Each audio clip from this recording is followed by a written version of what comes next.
Have you ever had a dream of obtaining 100% marks in voice but failed? Then this video is for you. Stay tuned, watch it, because I'm going to explain step by step how to change voice, and at the end of this video I'm confident that you will be able to do it of your own.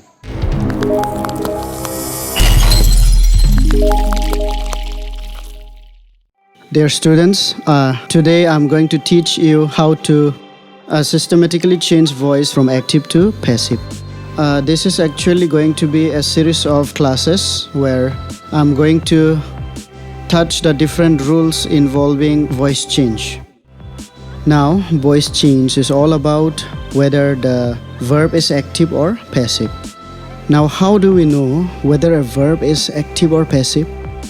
Well, it is very simple. When the subject of a given sentence is the doer of the action in the verb becomes active. And in the case of passive verb, when the subject of a given sentence is the receiver of the action in the verb becomes passive. Therefore, active verb makes active voice and passive verb makes passive voice. Now let us discuss the rules of active and passive voice. Here are the rules. 1. Object of the active voice becomes subject of the passive.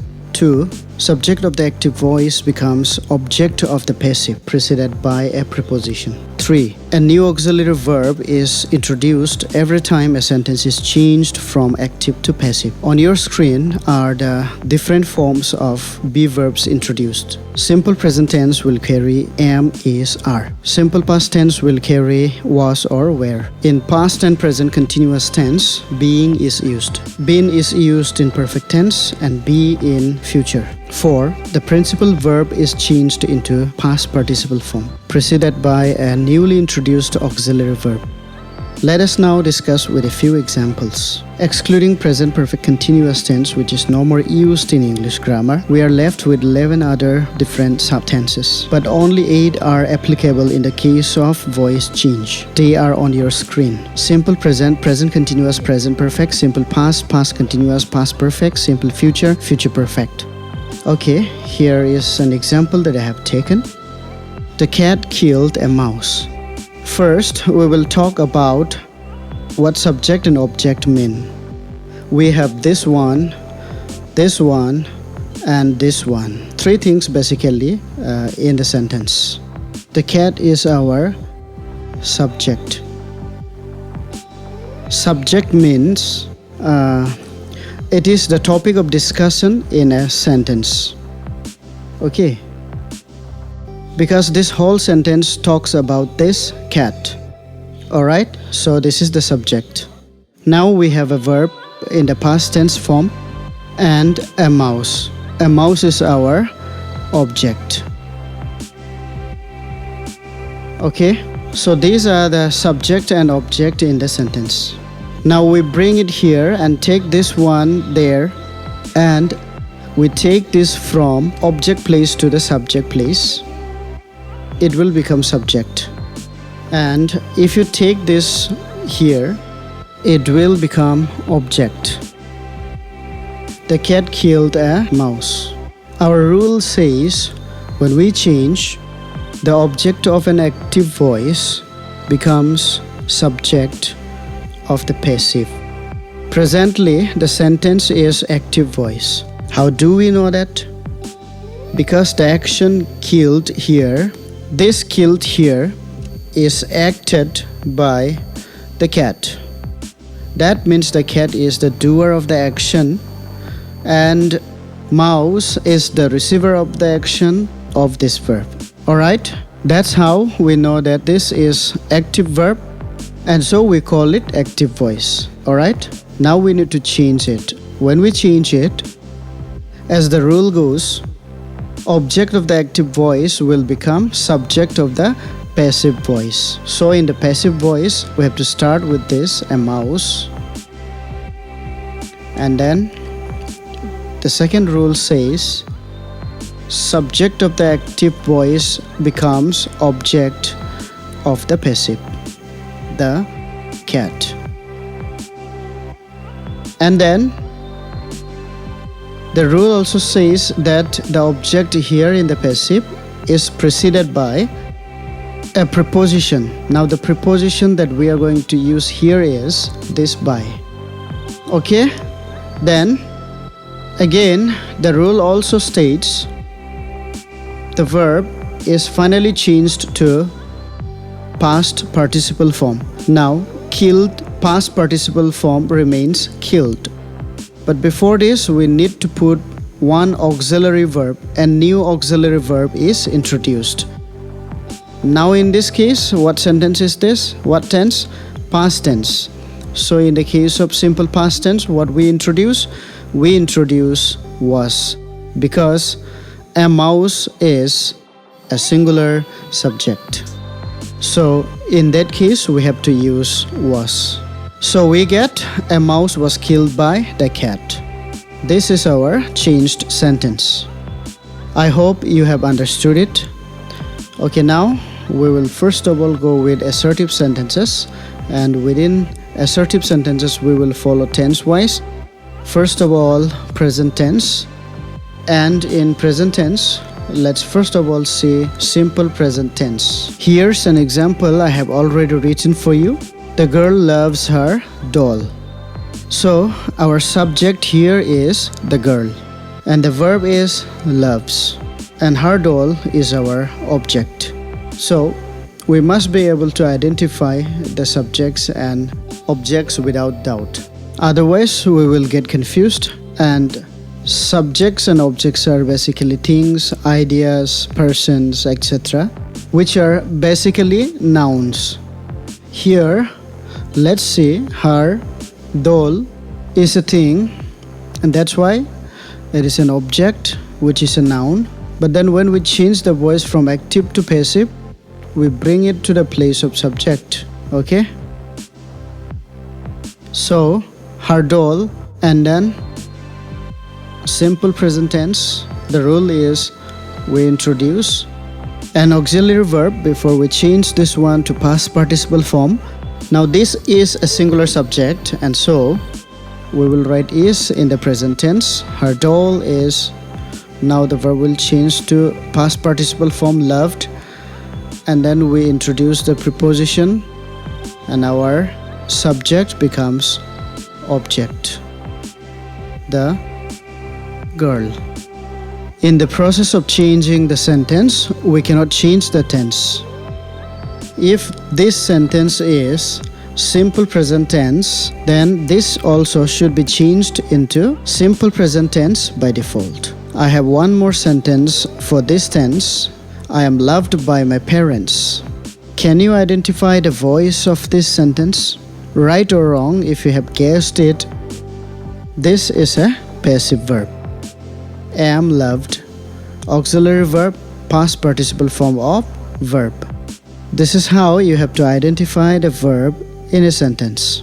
In a simple present tense, it looks like this. Okay? In other tense, of course, things are different. But in simple present tense, we have an auxiliary verb and a past participle form of verb, which means it is a passive verb. So we call it passive voice. Okay? Now, the rule is still the same thing, alright?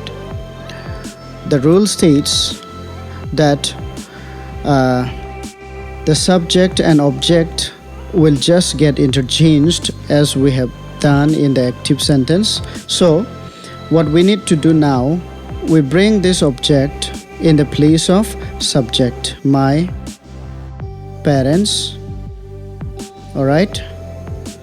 And then we just cancel this out, and again we also cancel out the auxiliary verb. These two things will go away. Now what happens? My parents, now this will turn back into its simple present tense form, base form. Now look, this am goes away, means this is no more past participle. It will go back to present tense form. My parents love. Now parents is plural, third person plural. We're not going to add s or es form with the verb.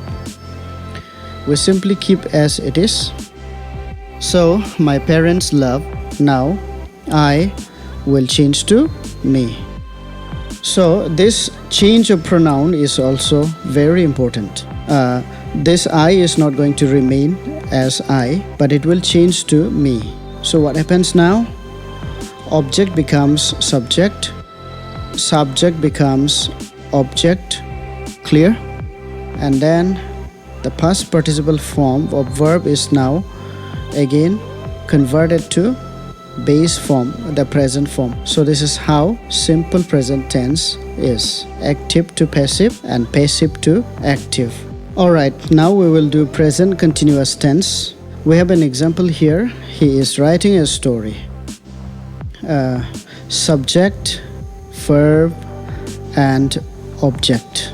It is very clear here that we already have an auxiliary verb.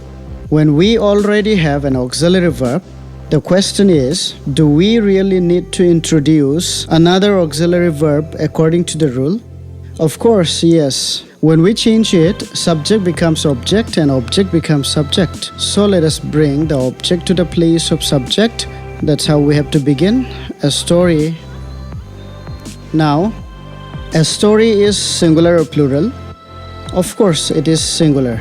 A story is, now it comes back as it is, because this is singular and this is also singular. Both singular means we have to put the same thing. A story is, now we know that the verb should be converted to past participle form, and it will get converted to past participle form here. But then before the past participle form of verb, we need to introduce an auxiliary verb every time we change the sentence from active to passive. And I have already shown you what we need to use in the case of continuous tense. Be it present or past, after all, it is a continuous tense.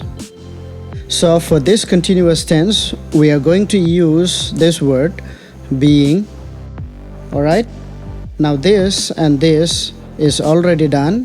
What is left? This. So we write it in the past participle form. A story is being written. Now introduction of preposition, and then our subject he will change to him. So pronoun changes, you have to remember. This is how pronoun is being changed. And in a situation where you have direct names or name of things, anything like that, like a story, it remains as it is. Otherwise, pronoun like this will get changed to like this. This is how he is writing a story becomes a story is being written by him. Now you have to remember very clearly that the meaning of this sentence has not changed when we have changed the voice from this kind to this kind.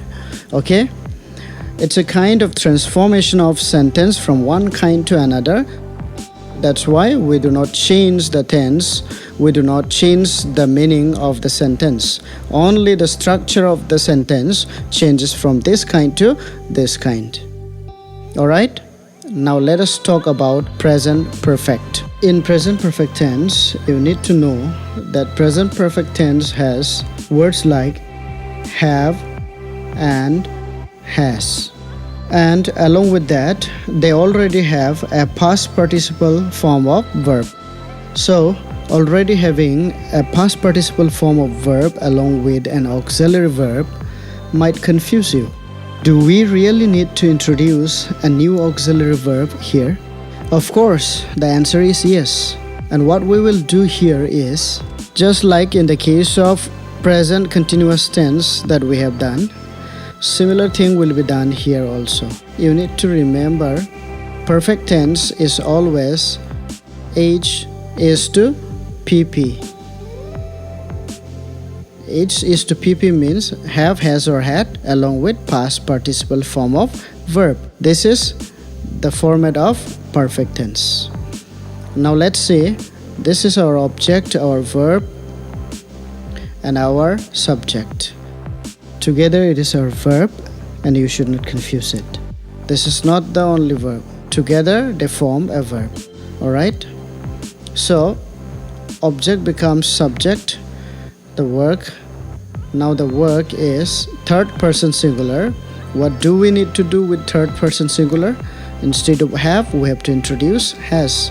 We change the format from first person to third person. The work has. Here we need to introduce the new auxiliary verb.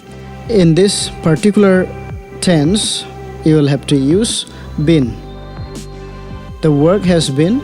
Now the past participle form of the verb doesn't change, it remains as it is. The work has been done by.